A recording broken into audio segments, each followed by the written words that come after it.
बिस्मिल्लाहिर्रहमानिर्रहीम अस्सलामु अलैकुम dear students, welcome back to the grammar of science. Dear students, आज हम क्लास 9-10 फिजिक्स के पीबीए सेक्शन बी को कवर करने जा रहे हैं, जिसमें सेक्शन बी का जो पीबीए नंबर 1 है इसको आज हम स्टडी करेंगे और हमारा ये लेक्चर सीरीज में लेक्चर नंबर 9 होगा। इससे पहले हमने मेजर प्रैक्टिकल्स जो कि 8 प्रैक्टिकल्स हैं उनको कवर किया है। अब हम माइनर प्रैक्टिकल्स की तरफ मूव कर रहे हैं और माइनर प्रैक्टिकल्स में ये हमारे पास प्रैक्टिकल नंबर 1 है। अच्छा, अगर इसके टाइटल की तरफ मूव करें तो टाइटल इसका है determine the spring constant of a helical spring using a load extension graph. तो इस एक्सपेरिमेंट में सबसे पहले हम समझेंगे थ्योरी को, फिर अपरेटस की तरफ मूव करेंगे, देन फिर प्रोसीजर, और उसके बाद ऑब्जर्वेशन एंड कंक्लूजन्स को देखेंगे, और last but not least we will study the important aspect of this PBA lecture which is short question, जो कि आपके एग्जाम पॉइंट ऑफ व्यू से बड़े ही इंपॉर्टेंट होने वाले हैं। और ये शॉर्ट क्वेश्चन हमने स्मार्ट पब्लिशर की बुक से लिए हैं। तो बिना टाइम वेस्ट किए चलते हैं और सबसे पहले थ्योरी को अंडरस्टैंड करने की कोशिश करते हैं। डियर स्टूडेंट्स, इस प्रैक्टिकल के अंदर हम समझेंगे, अंडरस्टैंड करेंगे या कैलकुलेट करेंगे स्प्रिंग कांस्टेंट की वैल्यू को, कि हेलिकल स्प्रिंग कांस्टेंट की वैल्यू हम किस तरह से फाइंड आउट करते हैं। तो आप देख सकते हैं कि इसमें जो हमारे पास अपरेटस है बिल्कुल सिंपलेस्ट है। आपके पास एक हेलिकल स्प्रिंग होना चाहिए, इसके साथ आपके पास एक वेट होना चाहिए जिसको आप इसके साथ हैंग कर सकें, और साथ आपके पास वर्टिकल स्केल भी होना चाहिए। ये पॉइंटर है, जो आप वेट अप्लाई करते जाएंगे तो पॉइंटर जो है वो डाउनवर्ड मूव करता जाएगा, फिर आप इसको अनलोड करेंगे तो पॉइंटर जो है वो अपवर्ड मूव करेगा। तो बेसिकली आप कितनी फोर्स लगा रहे हैं, यानी कितना वेट अप्लाई कर रहे हैं, और इसकी एक्सटेंशन कितनी हो रही है, ये दो चीजें हमें चाहिए, जिसके रिजल्ट में हम क्या फाइंड आउट कर लेंगे, स्प्रिंग कांस्टेंट फाइंड आउट कर लेंगे। लेकिन अब हम तरतीब से चलते हैं और सबसे पहले देखते हैं कि स्प्रिंग कांस्टेंट क्या है, स्प्रिंग क्या है, देन फिर हम देखेंगे स्प्रिंग कांस्टेंट क्या है और ये किस प्रिंसिपल के ऊपर काम कर रहा है। सबसे पहले अगर हम स्प्रिंग की बात करें तो helical spring is made up of metal wire wound in the shape of coil, यानी एक शेप ऑफ कॉइल का एक मेटल वायर है जिसको हम हेलिकल स्प्रिंग कह रहे हैं। और इसकी क्या प्रॉपर्टीज है, इसकी प्रॉपर्टीज ये है कि व्हेन यू पुल इट, जब आप इसको खींचते हैं by applying force, it stretches, तो ये एक्सपैंड होता चला जाता है। वैसे आम जो वायर है या आम कोई पाइप है तो आप जब उसको खींचते हैं तो वो इतना एक्सपैंड नहीं होता, लेकिन हेलिकल स्प्रिंग की ये प्रॉपर्टी है कि जब आप इसके ऊपर फोर्स लगाते हैं तो ये एक्सपैंड होता है। When you remove the force, जब आप फोर्स को हटा लेते हैं तो it returns to its original shape. ये एक इस हेलिकल स्प्रिंग की डेफिनेशन है, और ये कब तक ऐसा करेगा, जब ये इलास्टिक लिमिट के अंदर रहेगा।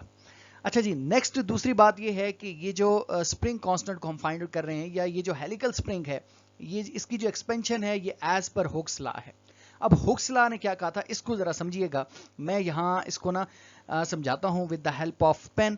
यहाँ देखें, लेट्स सपोज ये हमारे पास एक स्प्रिंग है, और स्प्रिंग जो है ना आप इसको स्ट्रेच कर रहे हैं, इसके ऊपर फोर्स अप्लाई कर रहे हैं। ये थोड़ा मैं माउस से इसको कर रहा हूँ तो थोड़ा आप लोगों ने कंप्रोमाइज करना है। ये देखें, ये वेट है, और ये बात समझिएगा, यानी जब हम वेट अप्लाई करेंगे या फोर्स भी अप्लाई करेंगे, एक्सटर्नल फोर्स या किसी मदद से हम इसको स्ट्रेच करेंगे, डाउनवर्ड करेंगे, तो आपका क्या ख्याल है कि ये जो स्प्रिंग है, लेट मी ओपन पॉइंटर, ये जो स्प्रिंग है इसके अंदर एक रेजिस्टिव फोर्स प्रोड्यूस होगी।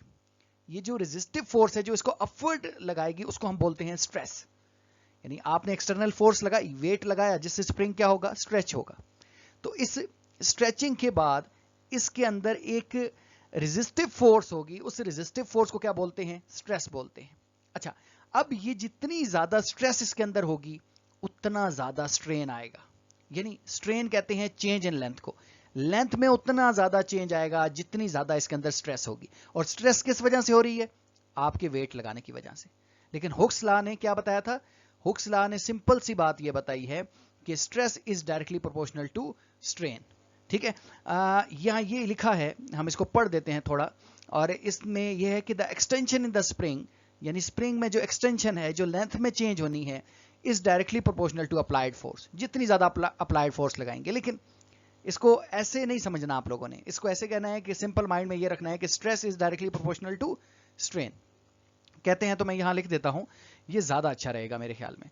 हमने क्या लिखा, हमने क्या समझा, हमने ये समझा कि जो स्ट्रेस होती है वो डायरेक्टली प्रोपोर्शनल होती है, किसके डायरेक्टली प्रोपोर्शनल होती है, स्ट्रेन के। ठीक हो गया, स्ट्रेस जो है वो डायरेक्टली प्रोपोर्शनल है स्ट्रेन के। और स्ट्रेस कौन सी है, जो अप्लाइड फोर्स के रिजल्ट में इसके अंदर रेजिस्टिव फोर्स पैदा हो रही है उसको हम स्ट्रेस कह रहे हैं, और स्ट्रेन किसे कह रहे हैं, जो इसकी लेंथ में इजाफा हो रहा है। अच्छा, अब अगर हम मैथमेटिकली इसको लिखें तो स्ट्रेस बेसिकली क्या होगी, कितनी होगी, उतनी होगी जितनी हम फोर्स लगाएंगे, इसको एफ से लिख सकते हैं, और जो स्ट्रेन होगा इसको हम एक्स से लिख सकते हैं। लेकिन यहां इंटरेस्टिंग चीज ये है कि नेगेटिव साइन आएगा। अब ये नेगेटिव साइन किसको रिप्रेजेंट कर रहा है, ये बात देखने वाली है। नेगेटिव साइन ये बता रहा है कि स्ट्रेस जो है वो अपवर्ड लग रही है, यानी जो रिस्टोरिंग फोर्स है वो अपवर्ड है, और जो स्ट्रेन है वो किस किस डायरेक्शन में इंक्रीज हो रहा है। ये अब दोनों वेक्टर्स है ना, फोर्स भी वेक्टर है और ये जो स्ट्रेन है, डिस्प्लेसमेंट है, ये भी वेक्टर्स है।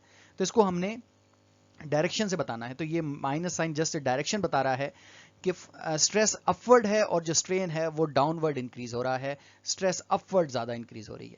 तो अब इन दोनों के दरमियान ये जो माइनस साइन है वो हमें यही बता रहा है। नेक्स्ट अगर हम मूव करें, यहाँ देखें, ये हमने इसको मैथमेटिकली लिख दिया, इसको प्रोपोर्शनैलिटी का साइन खत्म करेंगे तो यहाँ एक कांस्टेंट आएगा। ये जो कांस्टेंट है ये स्प्रिंग कांस्टेंट है, ये डिपेंड करेगा कि स्प्रिंग कौन सा है, स्प्रिंग का साइज कौन सा है, स्प्रिंग का मटेरियल कौन सा है। हर स्प्रिंग का स्प्रिंग कांस्टेंट जो है वो चेंज होने वाला है, जिसको हम के से रिप्रेजेंट करेंगे। बेसिकली स्प्रिंग की स्टिफनेस का बताएगा। ठीक हो गया। अच्छा, अब यहां से अगर मैं आपसे पूछूं कि स्प्रिंग कांस्टेंट को आप डिफाइन करें तो कैसे डिफाइन करेंगे, तो उसके लिए हम अब नेक्स्ट चलते हैं।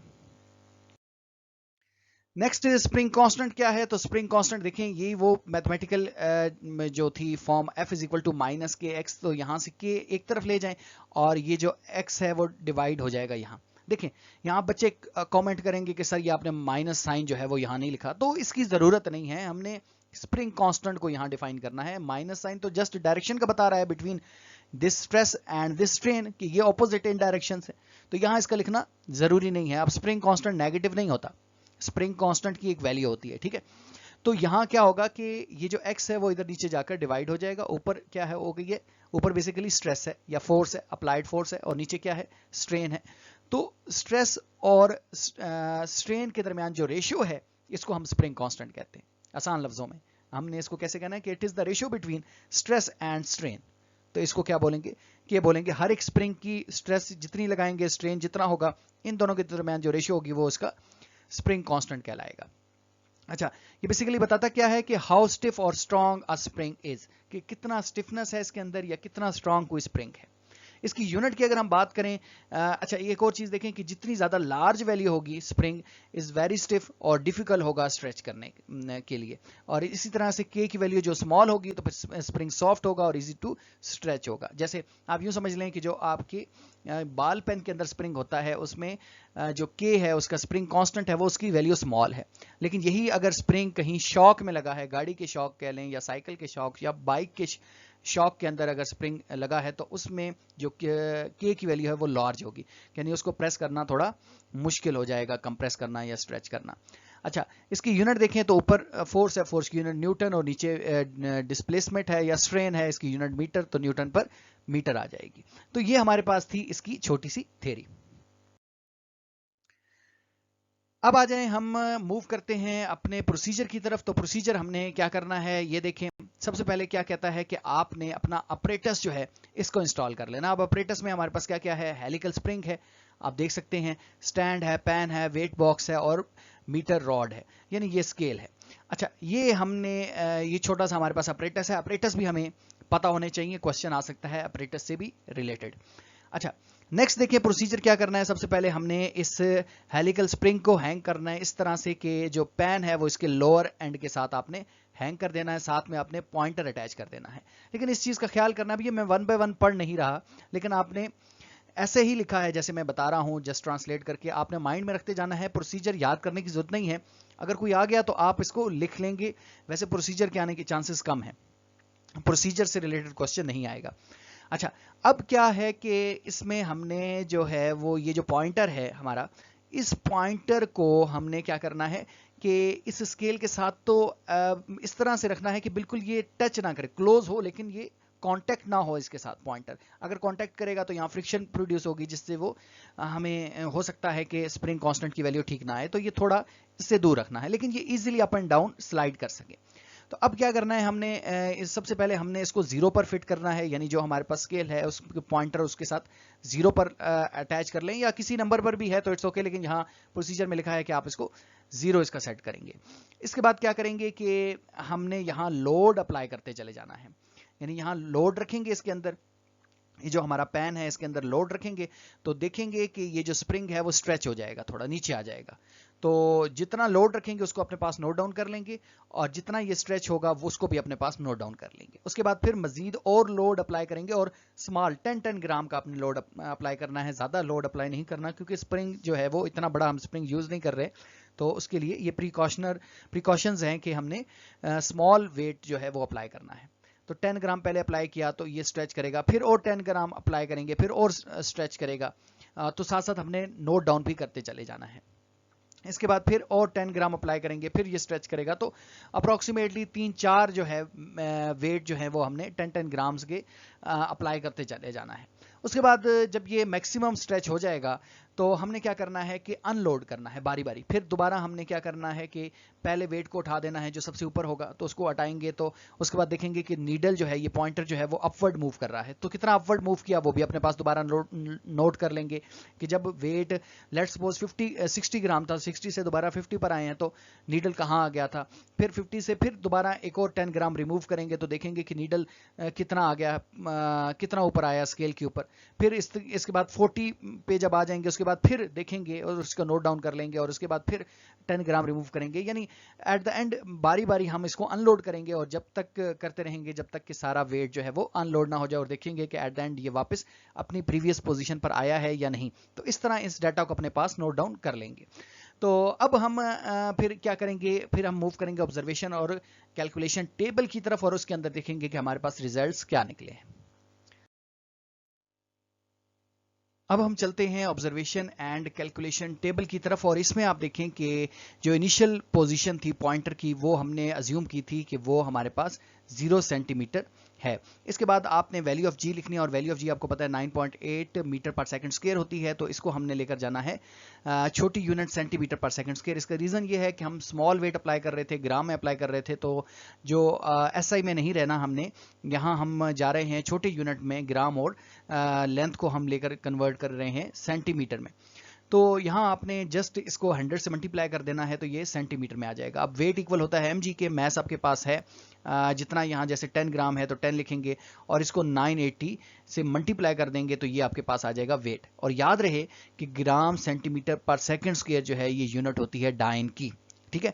वैसे अगर किलोग्राम मीटर पर सेकंड स्क्वायर हो तो फिर ये यूनिट है, ये बनती है न्यूटन, लेकिन ग्राम सेंटीमीटर पर सेकंड स्क्वायर जो है ये यूनिट बनती है डाइन के, यानी यहाँ डाइन आएगी, वेट की यूनिट क्या आ जाएगी, डाइन आ जाएगी। अच्छा, अगर आप डाइन से न्यूटन में कन्वर्ट करना चाह रहे हैं या न्यूटन से डाइन में, तो ये याद रख लें कि 1 न्यूटन इक्वल होता है 10⁵ डाइन के, यानी न्यूटन बड़ा है, 1 न्यूटन के अंदर 10⁵ डाइन आते हैं। बिल्कुल ऐसे ही जैसे 1 किलोमीटर के अंदर 10⁻³ मीटर्स आते हैं, तो 1 न्यूटन के अंदर 10⁵ डाइन आते हैं। ये आपने याद रखना है, ये वो वाली डाइन नहीं है जो आप लोग समझ रहे हैं, ये डाइन है, ठीक है। अच्छा, अब क्या है, अब ये है कि अब ये हमने करना है कि ये हमारे पास वैल्यूज़ हैं जो हमने देखी थी कि 10 ग्राम हमने वेट अप्लाई किया था, तो साथ में हमने इसको मल्टीप्लाई करना है 980 से, सॉरी ये मैस 10 ग्राम था और इसको 980 से मल्टीप्लाई करेंगे तो ये वेट में कन्वर्ट हो जाएगा। तो जब हम वेट में, मेरे ख्याल में मैं पीछे कहीं जो है वो बोल गया हूँ कि 10 gram is weight, 10 gram is mass not weight, आपको पता होना चाहिए, ठीक है। आई एम रियली सॉरी अगर मैं ऐसा कह गया हूँ, तो मुझे याद नहीं है, थोड़ा जल्दी जल्दी कर रहे हैं क्योंकि मैंने देखा था कमेंट्स आए थे बच्चों के, वो चाह रहे थे कि सर इसको जल्दी जल्दी ज़्यादा कॉन्सेप्ट ना दें और जल्दी जल्दी जो है वो ख़त्म करवा दें, तो इस वजह से हो सकता है, लेकिन आई एम रियली सॉरी अगर मैं ऐसा कह गया हूँ कहीं तो।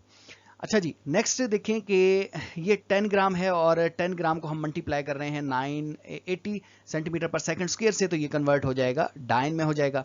फिर हमने वो जो रीडिंग्स ली हुई थी कि जब 10 ग्राम हम मैस अप्लाई कर रहे थे तो तब जो एक्सटेंशन थी वो 1.2 सेंटीमीटर थी। फिर इसी तरह से फिर जब आगे 20 ग्राम मैस अप्लाई किया तो तब एक्सटेंशन जो है 2.4 थी। फिर 30 ग्राम पे चले गए तो एक्सटेंशन 3.6 आ गई, 40 ग्राम पे 4.8। ये आपको गिवन होगी पेपर के अंदर। और फिर इसी तरह से अनलोड जब किया तो फिर हमने देखा कि शुरू में जब 60 ग्राम था तो 7.2 थी, फिर हमने अनलोड किया 10 ग्राम मैस हटा दिया तो दोबारा जो है वो 6.0 जो है वो जो उसकी नीडल जो थी वो 6.0 सेंटीमीटर पर थी। तो इस तरह हमने ये वैल्यू सारी कैलकुलेट कर ली। अब हमने क्या करना है, अब हमने इसका मीन निकालना है। तो मीन क्या करेंगे, इन दोनों को ऐड करेंगे, डिवाइड बाय 2 करेंगे, तो यहाँ हमारे पास क्या आ जाएगा, मीन आ जाएगा। अच्छा, अब हमने नेक्स्ट ये चीज देखनी है कि क्योंकि स्टार्ट में इंक्रीज इन लेंथ में कितना इजाफा हुआ, तो डेफिनेटली क्योंकि स्टार्टिंग पॉइंट हमारे पास 0 था तो लेंथ में जो इंक्रीज हुआ वो 1.2 का हुआ। ये वैसे का वैसा ही लिखेंगे, इंक्रीज इन लेंथ की तो वैसे यहाँ जरूरत नहीं थी क्योंकि x नॉट हमारे पास क्या है, 0 है। x नॉट अगर कुछ और है तो फिर डेफिनेटली इंक्रीज इन लेंथ आपके पास आएगा। तो ये हमारे पास थी ऑब्जर्वेशन एंड कैलकुलेशन। अब हमने क्या करना है, अब हमारे पास ये है कि हमें मिल गया है यहाँ से x की वैल्यू मिल गई है और यहाँ हमारे पास जो है वो इसकी वैल्यू है किसकी, वेट की वैल्यूज हैं। तो वेट और x को यानी फोर्स और x को जब हम डिवाइड करेंगे तो तभी तो स्प्रिंग कांस्टेंट आएगा। तो यहाँ भी एक स्प्रिंग कांस्टेंट निकाल लें, इसका भी निकाल लें, इसका भी निकाल लें, सबका निकाल लें और उन सबका मीन ले लें तो आपके पास क्या आ जाएगा, स्प्रिंग कांस्टेंट आ जाएगा। लेकिन बेसिकली यहाँ अभी हमने इसको ग्राफ को प्लॉट करना है और उसकी मदद से जो है वो स्प्रिंग की वैल्यू लेनी है। जिस मर्जी को आप कर लें स्प्रिंग की वैल्यू सेम आएगी। मैंने क्या कहा है कि आपने जस्ट शुरू में हमने देखा था ना कि F is equal to minus K X होता है, तो जो K होगा वो इक्वल हो जाएगा F ओवर X, यानी ये वेट है और ये आपके पास है x। इन दोनों को आपने क्या करना है, डिवाइड, तो स्प्रिंग कांस्टेंट आ जाएगा। फिर इन दोनों को डिवाइड करना है, स्प्रिंग कांस्टेंट आ जाएगा। इन दोनों को डिवाइड करना है, स्प्रिंग कांस्टेंट आ जाएगा। इन दोनों को डिवाइड करना है, स्प्रिंग कांस्टेंट आ जाएगा। तो ये जो स्प्रिंग कांस्टेंट की वैल्यूज आएंगी इनका आप एवरेज ले लें। यहाँ F1 F2 F3 spring constant आता जाएगा, तो उसकी आप एवरेज ले लें तो वो आपके पास स्प्रिंग कांस्टेंट होगा। अच्छा जी, नेक्स्ट चलते हैं। ग्राफ का भी क्वेश्चन आएगा लेकिन अब हम क्वेश्चन सॉल्व करने जा रहे हैं। यहाँ हमारे पास क्वेश्चन है कि क्वेश्चन नंबर 2 यहाँ लिया गया है उस बुक से। क्वेश्चन नंबर 1 इजी ही था, वो मैंने यहाँ नहीं लिखा। यहाँ ये है कि as we know Hooke's law is given as force is equal to minus kx. What is the negative sign indicating in this formula? Negative sign यहाँ क्या indicate कर रहा है? The force is directed against the displacement. ये देखें, ये वो बात है जो हमने स्टार्ट में देखी थी कि फोर्स की डायरेक्शन और है और डिस्प्लेसमेंट की डायरेक्शन और है, दोनों वेक्टर्स क्वांटिटीज हैं। इस वजह से डायरेक्शंस को रिप्रेजेंट करने के लिए हमने यहाँ नेगेटिव साइन लगाया है। Define k in the given expression. k क्या है, तो it is the spring constant and it is the ratio of restoring force to the extension of the spring. हमने स्टार्ट में देखा था कि ये जो है बेसिकली रिस्टोरिंग फोर्स या आप स्ट्रेस कह सकते हैं कि स्ट्रेस और स्ट्रेन के दरमियान जो रेशियो है इसको हमने क्या कहा था, ये स्प्रिंग कांस्टेंट है। Write the unit of the spring constant, तो ये भी हम देख कर आए हैं, ये क्या है, न्यूटन पर मीटर है। इसी तरह के आपके क्वेश्चंस आएंगे। नेक्स्ट हमारे पास क्वेश्चन है कि if a mass of 5 kg is suspended by the spring and cause to displace it through 8 centimetre, calculate the spring constant. अब स्प्रिंग कांस्टेंट हमें कहा गया है, मास हमारे पास है 5 kg, तो हमें वेट चाहिए या फोर्स चाहिए। तो वेट के लिए W is equal to mg होता है। यहाँ मास 5 kg है, इसको 10 से मल्टीप्लाई करते हैं। 10 से तो नहीं करना, वैसे 9.81 से करना है आप लोगों ने। तो यहाँ इसको मल्टीप्लाई कर देंगे तो ये आपके पास आ जाएगा न्यूटन आ जाएगा। और नीचे 0 पॉइंट, ये सेंटीमीटर में है तो इसको मीटर में कन्वर्ट करना है क्योंकि यहाँ किलोग्राम में है, तो दोनों यूनिट है। अगर SI में है तो SI में, अगर ये सेंटीमीटर में है तो ये ग्राम में होना चाहिए था, फिर वो डाइन में आ जाता। लेकिन यहाँ क्या है, यहाँ हमारे पास जो है वो क्या है, किलोग्राम में है, तो हम इसको मीटर में कन्वर्ट करेंगे, डिवाइड बाय 100 करेंगे तो ये क्या आ जाएगा, मीटर में आ जाएगा। ठीक हो गया। तो 100 से जब आप इसको डिवाइड करेंगे तो 0.08 आएगा। ये मेरे ख्याल में इसने मिस्टेक की है, जिस बच्चे ने मुझे ये बुक दी है, 0.08 आएगा, ऐसा ही है ना। तो अब जब इनको डिवाइड करेंगे, मल्टीप्लाई करेंगे, तो यहाँ आपके पास कुछ आंसर आ जाएगा। नेक्स्ट है कि right the factor on which spring constant depends. Spring constant किस पर डिपेंड करता है, तो डेफिनेटली फोर्स कितनी लग रही है और एक्सटेंशन कितनी हो रही है, इन दो फैक्टर्स पर डिपेंड करता है। नेक्स्ट है define deforming force. Deforming force क्या है, a balance force that produce deformation in the body is known as deforming force. Next हमारे पास क्वेश्चन नंबर 4 है, जिसमें है कि student conduct an experiment to investigate the behaviour of helical spring. The student hangs the various load on the spring and measures the extension each time. तो ये data हमारे पास given है और कहा गया है हमें कि हम इन क्वेश्चन को एड्रेस करें। पहला है determine the spring constant of a helical spring from the table. अब स्प्रिंग कांस्टेंट हमने फाइंड आउट करना है, तो स्प्रिंग कांस्टेंट K होता है और K इक्वल होता है F ओवर X।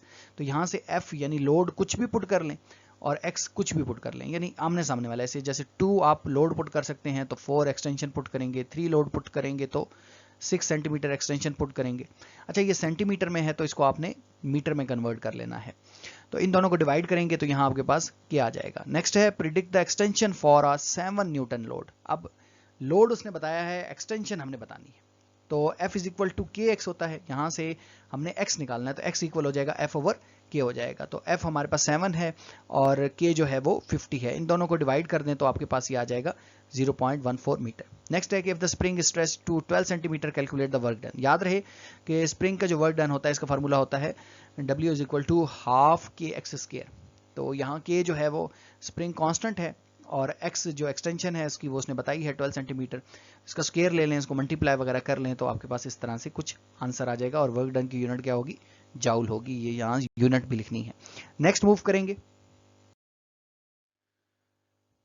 नेक्स्ट हमारे पास क्वेश्चन नंबर 6 है कि डिफाइन स्ट्रेस। स्ट्रेस क्या है, the restoring force per unit area by the molecule of deforming body. यानी जो डिफॉर्मिंग बॉडी है उसके जो मॉलिक्यूल्स हैं या उसके जो एटम्स हैं वो जो रिस्टोरिंग फोर्स लगा रहे हैं पर यूनिट एरिया, इसको हम क्या बोलते हैं, स्ट्रेस बोलते हैं। और यूनिट क्या है स्ट्रेस की, newton per metre square. Which physical quantity has the unit similar to the stress, तो प्रेशर की यही यूनिट होती है। Write the some application of Hooke's law. Hooke's law की क्या एप्लीकेशन है, balancing wheel of mechanical stop watch, galvanometer है, spring scale है, ये डिफरेंट इसकी हैं। इसके बाद नेक्स्ट है define the elastic material, the material which retain their original shape after removal the deforming force such as rubber band है, tennis ball है या स्टील वायर है। तो ये इसकी एग्जांपल्स हैं। नेक्स्ट मूव करेंगे। यहाँ देखें कि हमारे पास ये जो क्वेश्चन है वो ग्राफ से रिलेटेड है। हमने ग्राफ में वैल्यूज को प्लॉट करना है। तो हॉरिजॉन्टल एक्सिस के ऊपर आपने वेट की वैल्यू को प्लॉट करना है और वर्टिकल एक्सिस के ऊपर आपने एक्सटेंशन की वैल्यूज को प्लॉट करना है। अब देखें कि वेट हमारे पास कितना है, इन दोनों के मल्टीप्लाई से वेट हमारे पास आएगा। तो जितना वेट है उसको यहाँ हम पॉइंट करते जाएंगे, ऐसे आगे चलता जाएगा और यहाँ हमने वर्टिकल एक्सिस पर ये वाली वैल्यूज को प्लॉट करना है। ये बेसिकली यही वैल्यूज हैं, क्योंकि एक्स नॉट मैंने बताया कि 0 है तो वो यही वैल्यूज यहाँ लिखी गई हैं। तो इनके पॉइंट जहाँ मिलते जाएंगे वहाँ हम ग्राफ जो है वो लाइन ड्रॉ करते रहेंगे। तो आप देखेंगे कि ये स्ट्रेट लाइन आ जाएगी इसकी स्लोप। और स्ट्रेट लाइन क्या बता रही है कि जो वेट है और जो एक्सटेंशन है, यानी जो फोर्स है और जो एक्सटेंशन है, इनके दरमियान जो रिलेशन है वो लीनियर रिलेशन है। और यानी इनके दरमियान लीनियर रिलेशन तो है ही, लेकिन ये कांस्टेंट नंबर आ रहा है। यानी ऐसा नहीं है कि आप कहें कि स्प्रिंग कांस्टेंट जो है वो कांस्टेंट होता है, वो वेरी नहीं करता। तो ये हमारे पास था। अब ग्राफ आप लोग ड्रॉ कर लेंगे, इतने मुश्किल बात नहीं है। जस्ट यहाँ वैल्यूज को लिख दें वेट की, और यहाँ जो है वो एक्सटेंशन की वैल्यू लिखनी है। वेट की वैल्यू 10 नहीं है, इस 10 को इससे मल्टीप्लाई करेंगे तब वेट की वैल्यू आएगी, वो आपने यहाँ लिखनी है। इस तरह आगे लिखते जाएं, यहाँ इसकी वैल्यूज और स्ट्रेट लाइन एक ग्राफ आ जाएगा। तो dear students, this is all about the practical number 1 of section B, यानी माइनर प्रैक्टिकल्स का ये पहला प्रैक्टिकल है। तो इससे रिलेटेड अगर कोई क्वेश्चन है तो कमेंट सेक्शन में लाजमी पूछिए। इंशाल्लाह न्यू जो है पीबीए वो भी जल्द अपलोड हो जाएगा। अपना बहुत ख्याल रखिएगा, तब तक के लिए अल्लाह हाफिज़।